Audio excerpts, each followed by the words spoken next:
کیا آپ جانتے ہیں وہ کون سی عظیم شخصیت ہے کہ جس کے ایمان کی گواہی خود اللہ تعالیٰ نے دی؟ وہ ہستی کہ جسے انبیاء کرام علیہم السلام کے بعد امت محمدیہ کا سب سے افضل ترین انسان قرار دیا گیا۔ جی ہاں، یہ ہیں خلیفہ اول یار غار حضرت ابوبکر صدیق رضی اللہ تعالی عنہ۔ آئیے چند لمحوں میں اس عظیم انسان کی زندگی کے کچھ روشن پہلوؤں پر نظر ڈالتے ہیں۔ اسلام قبول کرنے سے پہلے آپ کا نام عبدالکعبہ تھا، لیکن اسلام کی دولت ملنے کے بعد اللہ کے نبی علیہ الصلوۃ والسلام نے آپ کا نام عبداللہ رکھا۔ آپ قریش کے معزز ترین سرداروں میں شمار ہوا کرتے تھے۔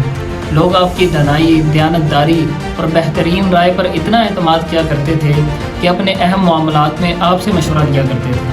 اللہ تعالیٰ نے آپ کو مال و دولت سے بھی خوب نوازا تھا، لیکن اصل دولت آپ کا پاکیزہ کردار تھا۔ رسول اللہ صلی اللہ علیہ وسلم سے آپ کی دوستی اسلام سے بھی پہلے قائم ہو چکی تھی، تاکہ حضرت خدیجہ رضی اللہ تعالی عنہ کے ساتھ رسول اللہ صلی اللہ علیہ وسلم کے نکاح کے موقع پر بھی آپ موجود تھے۔ آپ کی زندگی کا ایک حیران کن پہلو یہ بھی ہے کہ آپ نے کبھی کسی بت کو سجدہ نہیں کیا۔ پھر وہ عظیم لمحہ آیا کہ جب واقعہ معراج کے بعد لوگوں نے اللہ کے نبی علیہ الصلوۃ والسلام کی بات کو جھٹلایا، لیکن ایک شخص تھا کہ جس نے بلا کسی تردد کے آپ کی تصدیق کی، اور وہ تھے حضرت ابوبکر صدیق رضی اللہ تعالی عنہ۔ اسی بے مثال یقین اور سچی تصدیق کی وجہ سے آپ کو صدیق کا لقب عطا ہوا۔ پیشے کے اعتبار سے آپ ایک کامیاب تاجر تھے۔ اللہ کے نبی علیہ الصلوۃ والسلام کے ساتھ آپ کے کئی تجارتی سفر ہوئے۔ ہمیشہ انہوں نے سچائی اور امانت داری کو اپنا شعار بنایا۔ آپ کی دعوت حق کا اثر اتنا عظیم تھا کہ عشرہ مبشرہ میں شامل کئی جلیل القدر صحابہ آپ کی کوششوں سے ہی اسلام میں داخل ہوئے۔ اللہ کی راہ میں خرچ کر دینے کا جذبہ ایسا تھا کہ جو کچھ کماتے دین اسلام کے لیے پیش کر دیتے، حتیٰ کہ ہجرت کے موقع پر تقریباً اپنا سارا مال ہی راہ خدا میں فنا کر دیا۔ رسول اللہ صلی اللہ علیہ وسلم نے خود فرمایا کہ جتنا فائدہ مجھے ابوبکر کے مال سے ہوا، اتنا فائدہ کسی اور کے مال سے نہیں ہوا۔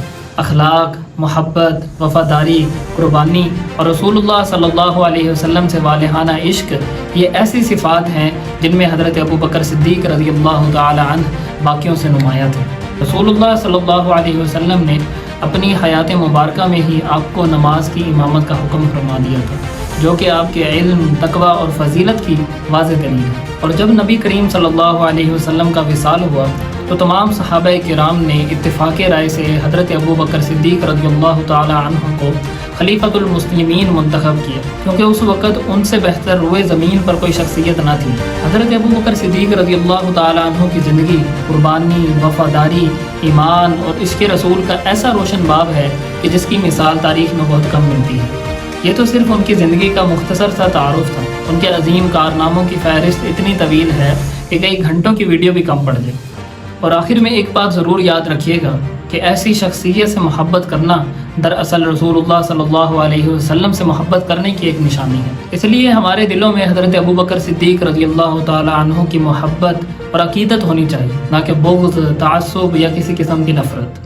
ذرا سوچئے کہ اللہ کے نبی علیہ الصلوۃ والسلام حضرت ابوبکر رضی اللہ عنہ سے اتنی محبت کیا کرتے تھے، اور تمام صحابہ کرام رضی اللہ تعالی عنہم آپ کی عظمت کے معترف تھے، تو پھر ہم کون ہوتے ہیں کہ ان کے بارے میں اپنے دلوں میں کسی قسم کا کوئی منفی جذبہ رکھیں؟ آئیے دعا کریں کہ اللہ تعالی ہمارے دلوں کو تمام نفرتوں سے پاک کرے اور صحابہ کرام رضی اللہ عنہم کی محبت ہمارے دلوں میں گھر کر دے، اور حضرت ابوبکر صدیق رضی اللہ تعالی عنہ کے نقش قدم پر ہمیں چلنے کی توفیق عطا فرمائے۔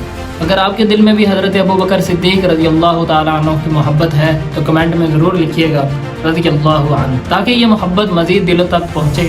اللہ تعالیٰ آپ کا حامی و ناصر ہو۔ اللہ حافظ۔